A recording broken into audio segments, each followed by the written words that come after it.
किंवा नाम संकीर्तन साधन पै सोपे, साधन सोपे पण फळ किती मोठे, पापे किती जन्माचे, जळतील पापे। कोण मला 2-3 महिन्याचे, 2-3 महिन्याचे नाही, 2-3 वर्षाचे नाही, 2-3 अनंत जन्माचं पाप नाहीस करण्याचं सामर्थ्य भगवंताच्या नामात आहे का। म्हणून दोष युक्त असणाऱ्या भूमीला दोष मुक्त करण्यासाठी कीर्तन करण्याची गरज आहे नामचिंतनाची। तुम्हाला माहित आहे संग दोष संग महात्मे, अन्न दोष अन्न महात्मे, तसं भूमी दोष भूमी महात्मे आहे।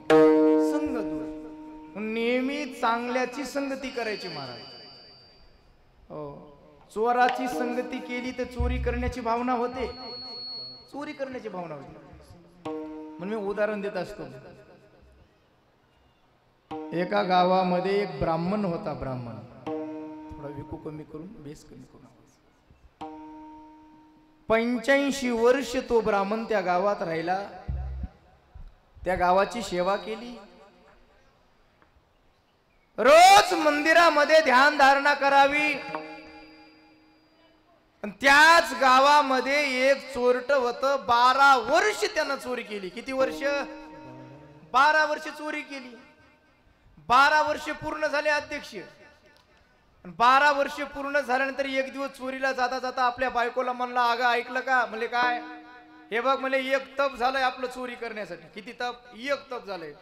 पण 12 वर्षात कधी पोलीस स्टेशनला गेलो नाही, पोलीसच्या हाताला लागलो नाही। म्हणला देवानं म्हणला आपला एवढा मोठा बिझनेस हो, पण आजपर्यंत कोणतं संकट येऊ दिले नाही। बघ मी म्हणला मी आता चोरी करायला चाललो, तुला विनंती म्हणला आपल्या गावातल्या ब्राह्मणाला घरी बोलव, सत्यनारायणाची पूजा कर, त्याला काय दान धर्म द्यायचं तर दे, मी चाललो म्हणला। ही चोरी करायला गेलं, बायकोला आनंद वाटला, बायकोनं त्या ब्राह्मणाला घरी बोलवलं। कशाला बोलवलं? तो ब्राह्मण त्या घरी आला। आता पैशाला काही कमी नव्हती महाराज, श्रीमंत होता घराला। हा, म्हणून जेवायला केलं ब्राह्मणाला, जेवायला श्रीबैया, श्री बालाजीचा बेत होता जेवायला। काय होतं? श्री बालाजीचा बेत। कुणी कुणी खाल्लाय? हात वर करा इथं। अरे भाऊ तुम्ही तर सगळ्यांना खाऊ घातलाय ना। श्री बालाजीचा बेत म्हणजे श्री म्हणजे श्रीखंड, बा म्हणजे बालुशाही, जी म्हणजे जिलेबी, हो असं जेवायला होतं महाराज। श्रीखंड, बालुशाही, गुलाबजाम, बटाटा वडा, कांद्याची भजी, लोणचं, पापड, तोंडाला पाणी येऊ देऊ नका, हाय जेवायला। श्री बालाजीचा बेत जेवायला। जेवण तेवढं सुंदर म्हटल्यानंतर काय बाकी थाट एमडी साहेब रांगोळ्या काढलेल्या, बसायला पाठ, पाटीला पाठ, ताटाला पाठ, पोटाला पाठ। हा, पोटाला नाही बरं का, सगळं जिकडं तिकडं पाठ पाठ पाठ। अगरबत्ती लावलेली, त्या पाटाला शोभेल असं ताट होतं, चांदीचं ताट, फुलपात्र चांदीचं, वाटी चांदीची, तांब्या चांदीचा। त्या देवबापानं विचार केला, म्हणला बाप रे आजपर्यंत किती ठिकाणी जेवायला गेलो असेल म्हणला, पण असं जेवायला कधी मिळालं नाही। देवबापानं जेवण झाल्यानंतर गोपीनाथ महाराज वाटी उचलून बघितली, त्या वाटीचं वजन होतं अर्धा किलो। किती किलो? अर्धा किलो। अर्धा किलो चांदी केवढ्याची आहे? महिला मंडळाला माहित आहे। अर्धा किलो चांदी 50,000ची। एमडी साहेबाला माहित आहे किती? 50,000ची। त्या देवाने विचार केला, म्हणला बापरे घरात कोणी नाही, मला एकटीच मावशी आहे। वाटी उचलून बघितली तर अर्धा किलोची। म्हणला ही वाटी जरी हाणली तरी म्हणला 2 महिने सत्यनारायण पूजा करायची गरज नाही। जेवण झाल्यानंतर जाता जाता त्या ब्राह्मणानं ती वाटी आपल्या झोळीत टाकली, घराकडे निघाला। थोडक्यात घर राहिलं होतं, इतक्यामध्ये प्रकाश पडला बुद्धीमध्ये। विचार केला, देवा 85 वर्ष गावामध्ये राहिलो, पण साध्या सुतुळीचा सडा चोरण्याची इच्छा झाली नाही कधी, आहे का? इतके वर्ष या गावात राहून कधी चोरी करण्याची इच्छा झाली नाही, आजच वाटी चोरण्याची इच्छा का व्हावी? का व्हावी? कदाचित ज्या घरचं अन्न खाल्लंय ते अन्न तर वाईट मार्गाने कमवल्याचं नसेल, म्हणून तो ब्राह्मण पुन्हा परत गेला. त्या मावशीने विचारलं, देवबाप्पा परत कशी आले, अजून काही पाहिजे का? देवबाप्पाच्या डोळ्याला धारा लागल्या आणि त्या ब्राह्मणानं सांगितलं, मावशी 85 वर्ष राहिलो गावामध्ये, एवढं गावानं प्रेम केलं पण कधी काही चोरण्याची इच्छा झाली नाही हो. आजच तुमची वाटी चोरण्याची इच्छा का व्हावी, तुमची वाटी चोरली हो. ती मावशी म्हणली, देवबाप्पा मालक अशा रोज कितीतरी वाटे आणतय, तरी वाटे आणतय. म्हणजे मला खरं सांगा मावशी, तुमचा व्यवसाय कोणता आहे नेमका? त्या मावशीने सांगितलं, मालक 12 वर्षापासून हेच काम करते, दरोडे टाकायचे आहे का, चोरी करायचं काम धंदा आहे. देवाने हात जोडून सांगितलं, उत्तर इथंच मिळालं आहे का?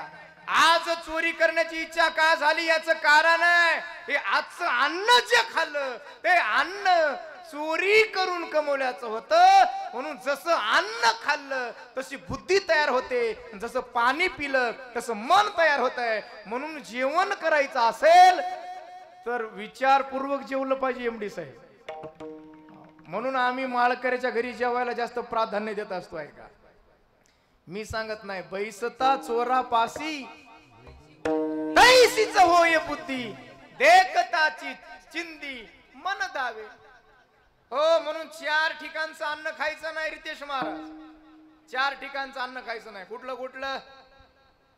सासरवाडीतलं. तुम्हाला नाही सासरवाडी, सासरवाडीतलं नाही बरं का? नाही जावाई म्हणते या महाराजाला काय आणलं आहे का जावाई. राजाचं अन्न खायचं नाही, वाईट मार्गाने कमवल्याच्या घरचं अन्न खायचं नाही, वेश्याचं अन्न खायचं नाही का? हो, आणि चोराच्या घरचं अन्न खायचं नाही का? कारण जसं अन्न खाल्लं तशी आमची बुद्धी तयार होते आहे का?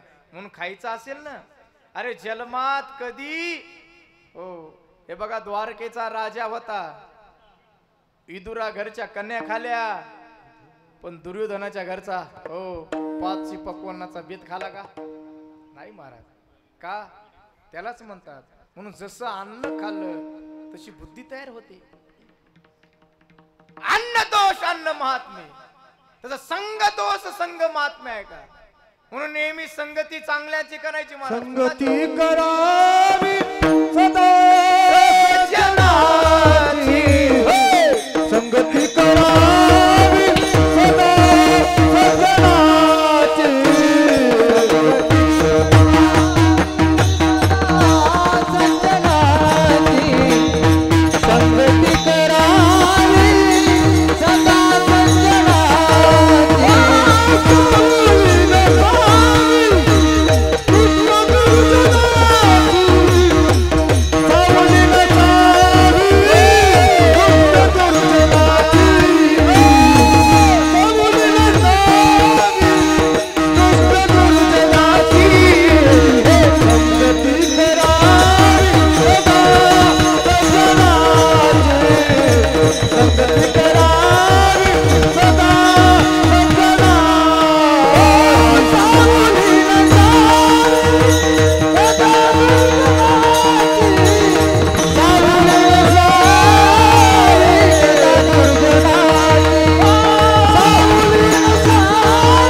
संगती करावी